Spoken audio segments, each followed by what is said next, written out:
we're joined by Courtney, lead singer of I Wrestled a Bear Once. How are you, Courtney? Oh, I am doing fantastic. Awesome. And where are you today?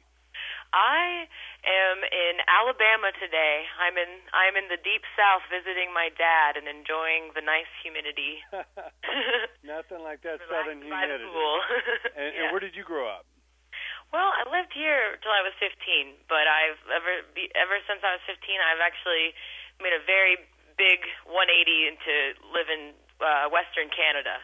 Oh, wow. So it was a big jump. British Columbia or where? Yeah, British Columbia. Like, I can't believe that someone just said the words British Columbia, because most people don't know what that is. Well, I went to college in Bellingham, which is the last city in America. Oh, okay. Well, you know that. Over.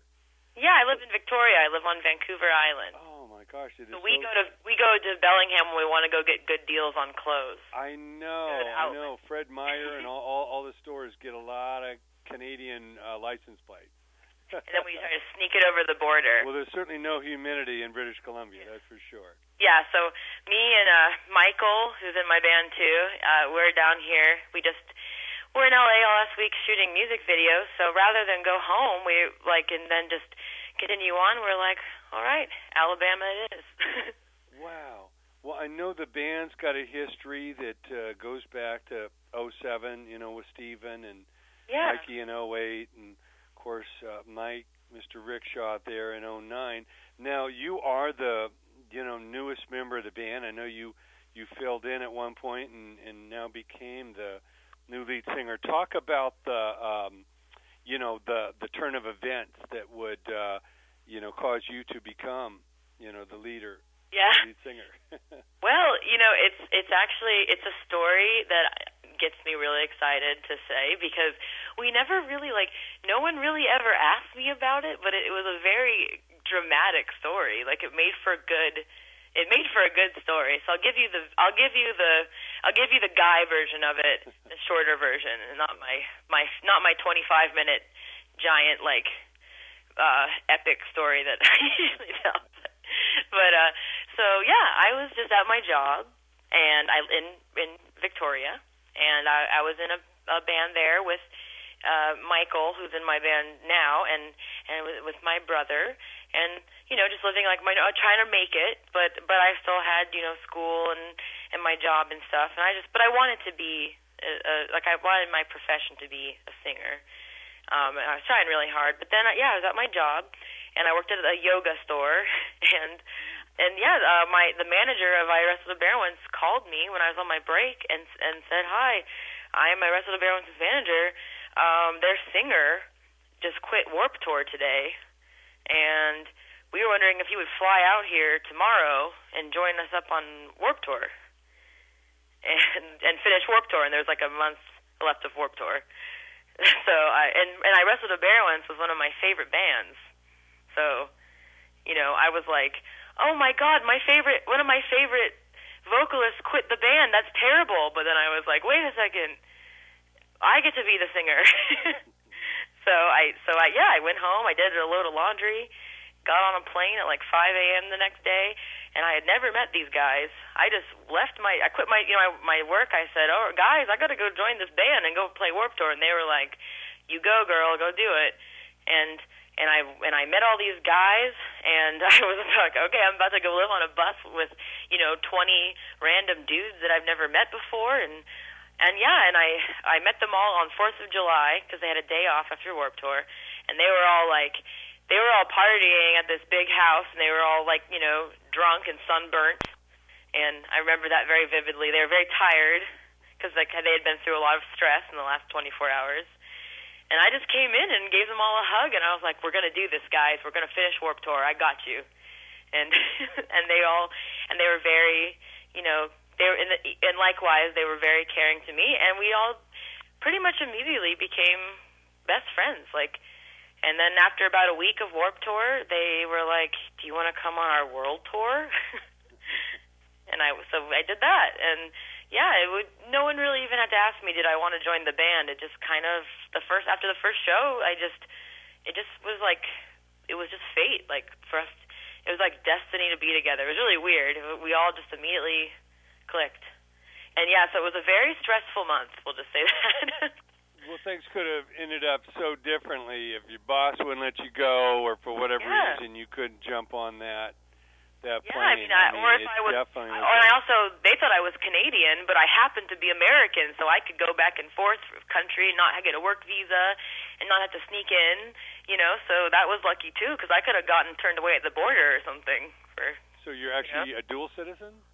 Yeah, I'm not a dual citizen yet, but I have my green card in Canada, so I forget sometimes that I'm not a Canadian citizen, but I'm not yet.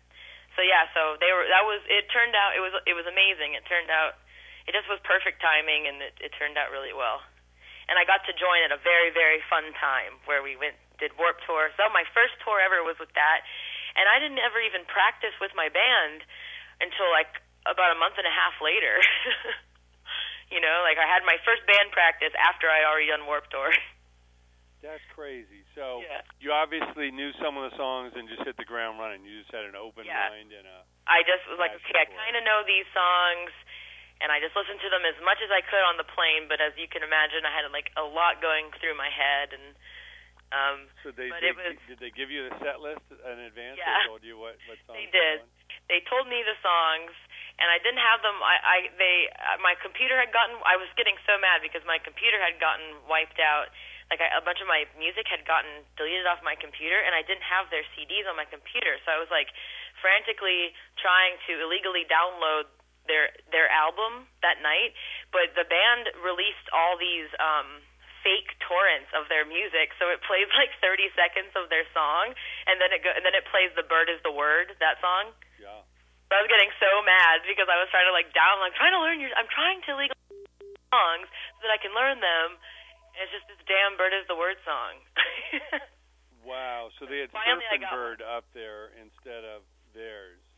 Yeah. So they just put out funny. So for as a joke, if someone downloaded our CD, well then they get what's coming to them. But I'm like, I need to illegally download this, guys. Yeah. One of the rare instances where you actually wanted to illegally download. Yeah, I was too broke for iTunes at that time. Wow. Now we got Spotify, so I'm moving on up. But the band's had an amazing history and been through a lot. I was at the film premiere for the movie the guys made here in North Hollywood, the Limley Theater, a couple years back. I was there too, which is weird because I wasn't in the movie, but I was there. You were. I really enjoyed the movie. It was a lot of fun.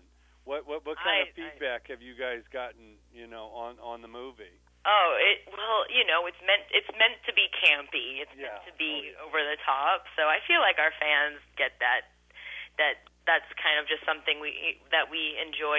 Everyone in my band enjoys the Evil Dead and that kind of stuff.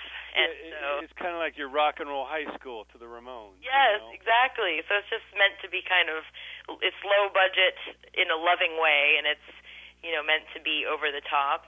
And it was funny for me because I watched it with the guys when they were first seeing the first cuts of the movie. Mm-hmm. So it was funny for me now that I knew them, to watch that, and the whole time watching it I just was like, man, I wish I had joined sooner. I could have been in that thing. But it was fun. The guys in my band, especially Ricky in my band, Rickshaw, he really likes acting.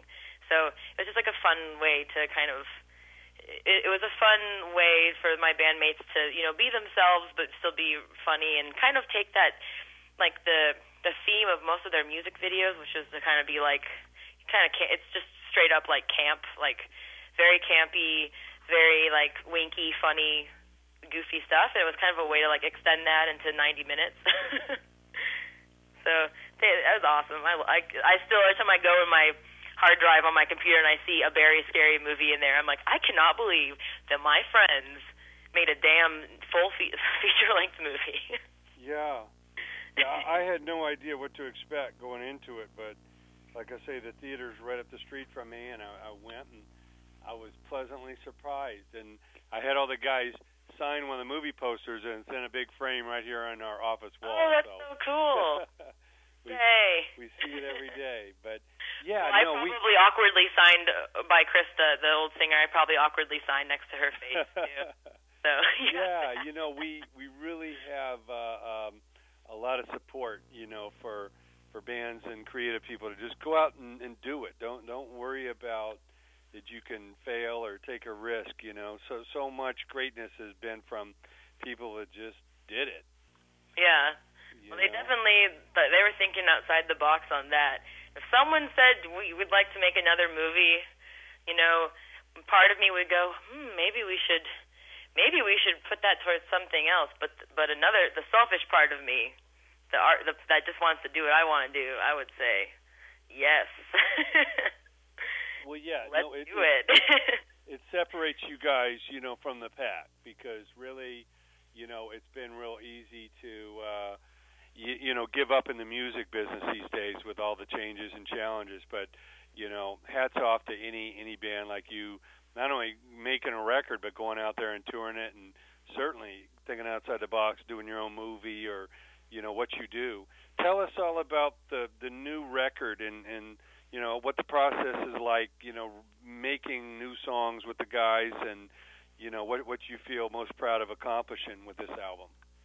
Well, it's called Hail Mary, and it's out on June 16th. And it's, every band says this, that it's the best thing we've ever done. I don't think anyone will disagree with me when they hear it, that, it's the best thing we've ever done. It's the proudest I've ever been of something. It's insane, but I'm so proud. I've never been so proud of a work that I did and not then had to have a disclaimer being like, it's good, but I could have done better. We did a good job, but it could have had this or that. And it's like, no, there's no, I just make the simple statement, this is the best thing I've ever done, ever. And it's true.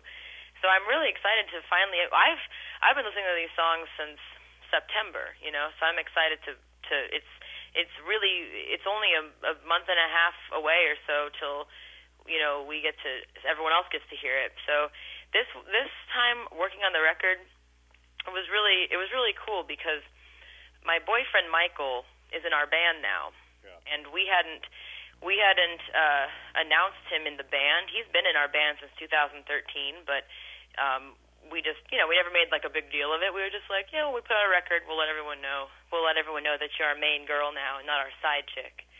And so I got to, first of all, not only did I get to work with my boyfriend on a record, which is really cool, it was just amazing. I got to watch Steven and Michael work together writing the music, and we did it all ourselves. So I got to watch Steven, going through his recording process and mixing and mastering, and him and Michael, bouncing ideas off each other, and I got to be there for the whole entire thing. From the day one we got in, I didn't, let the guitar players do their thing, let drums and bass do their thing, and then come in. I watched them make the songs, so it was really cool. It was honestly the coolest experience of my life. And then also, rather than being in some big, scary, intimidating studio, we were just in our house in L.A. Steven lives in L.A., so we all went down there, and it just kind of happened, and everyone was on the same page. We were just like, we want to make a really heavy record. We want it to be creative, but we also want it to be, very extremely dark and heavy. And that's really the only way I can describe it. Well, that is incredible. So you basically just brought some recording gear into the house and started laying it down. Yeah, well, before I joined the band, when the band was going to record their CD called Ruining It for Everybody, they thought, okay, do we want to go somewhere, or do we want to just use our recording budget to buy a studio? So they did that because I think they just kind of wanted complete control, and Steven wanted to kind of challenge himself to record his own music. So ever since then, the band's been recording their own stuff. So there's pros and cons to that, but it is very interesting to not have any middleman and to be anything you dislike about your record, you're solely responsible for it. You can't make it. There's no excuses. There's no, if only the mastering guy had done a better job, or if only the guy had mixed it how I wanted. You only have yourself to blame. So we're the ones responsible for everything. So it's an interesting feeling because we have there's no excuse. We have to take full responsibility for everything. So of course we put everything into it because the only person that are accountable for how this thing sounds and how it turned out is us. Well, yeah, sometimes when you go in somebody else's studio, you're kind of intimidated by the clock, and you got to get it done by this date. And some people take advantage if they have home recording of kind of noodling around forever, or just taking for granted that they have a lot of extra time. But obviously, once you put it down, it's kind of out there for good in a way. Not that you can't remake something down the road, but but these days it's kind of nice, some of those indie tools where you can really record at your own pace and experiment and try some stuff. What are some of the other indie tools you guys are using besides the obvious, with social media? Is there any other things you guys are doing kind of these days with all the great independent tools that are out there to kind of get heard or seen? Well, we really like to support other little independent businesses and hook up with them. So rather than just it's cool to get sponsored by anybody, but we're definitely the kind of people, if there's like a brand, whether it's there's a brand of whiskey that we like from San Diego, or like a bong that someone in my band likes, like if we like something, then we like to kind of just do cross promotion with those companies and support them, because sometimes they have more of an online presence than us, and sometimes we have more of an online presence than them. But it's, to be honest, that's like one of the most interesting parts about being in a band, is just kind of getting to meet people that are also trying to promote what they're doing, even though it's not music. And whether it's like a merch store, or it's just something that you can buy, or some sort of company that you can go with, like. Or even just like a place to go get vinyl records. Like some guy is really passionate about vinyl records. Like I don't know what it is, but that to me is more exciting than me just being like, oh, this company wants you to tweet their brand and they'll give you money, So it's something that, because they're doing the same thing we're doing, they're doing it themselves and pushing really hard to promote their stuff. So we've got some really cool people that way. But other than that, I'm not the most like social media savvy person. It's something I need to work on. But I'm in that weird stage now where like my personal Facebook is also my my band Facebook. Like it's me. It's not like a fan page. So I'm in that weird stage right now where like my grandma posts a picture of me when I'm 10 being like, here's a picture of you from when you're 10, and then some weird dude in like Germany's will say something on it, so I'm that weird. Yeah, you live a public life now. I live like a public life, but it's like private enough that I don't know what I'm doing yet. Sure. But I'm learning, because we have, our fans are, they're really cool, talkative people. They ask me questions all the time, and I try to get back to every single person, but lately I've been trying to do like what the cool young kids do, and I've been doing like those YouNow chat things where I can talk to people online. And I was really scared because I thought it would just, maybe I need to be more confident, but I thought it would be just a bunch of people trolling me and, like not really wanting to talk to me. And it was so great. It was all real kids who were super excited to talk to me, and everyone was asking me really interesting questions. So I'm definitely going to keep doing those. Well, that's great. And where you guys did the movie premiere out here in the NoHo Arts District, by the Limley Theater, we do and are involved with a thing called IES, the Indie Entertainment Summit. It happens now every year in the beginning of August out here in NoHo, and people come in from across the country around the world. It's like a 4-day, conference where people can, check out panels and discussions and keynotes and everything on every subject, and a lot of young bands and players think it's all about the music. And while it starts with the music, it's really, as you know from being on Warped Tour and stuff, it's sharing ideas and information with other people that might be succeeding in other areas that you can learn from, and making new connections that might lead to a new manager, a booking agent, or an overseas tour and things like that. Why do you think it's important? Would you encourage, young artists and singers and songwriters, producers to come to events like IES to really learn from others and build relationships? Well, I mean, I think, of course we're stronger in numbers. If we're divided, if we're all thinking of everything as a competition, we're not going to get anywhere, because yes, it is a business, and yes, we all want to be the best in our business, but it's different than, say, like, wanting to be the best law firm in the country or something, because we really do need every single other, bands and managers and everyone's support to ever succeed. You can't succeed just on your own. No one ever has. If you look back, it's all those little connectors and meetings that you've ever had, that's what's gotten you to where you are. There's a tiny bit of influence from every person that you've ever talked to. But as far as just strictly like immediate gratification of doing something like that, I feel like when I was like, before I was in this band, when I was like 20, if I had been able to go somewhere and sit down and talk to people like my peers or people that I really wanted to be in their position someday, it's something that people in the arts don't ever think of doing. We don't think of like, oh, my favorite artist, I wonder if I could go intern at his studio, Yeah. We don't think of those things.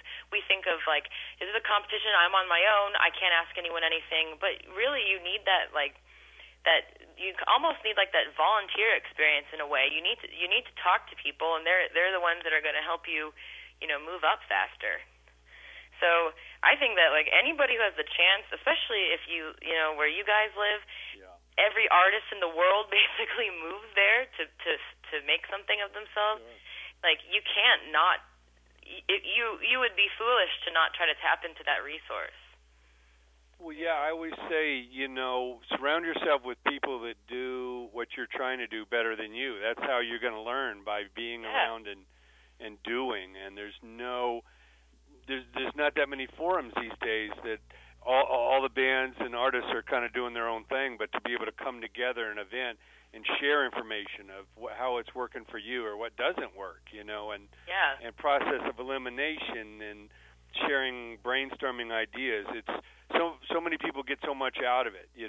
When I started in the industry years back, 70s and 80s, there was this big machine, and it's kind of gone. Those record labels and record stores have kind of morphed into what we have today, and I think it's just really important to get out there and network and find out how some other people are solving the problems. Just like Warped Tour, it's a grueling tour, but you share ideas with people on how they are making the most of it, and it helps you.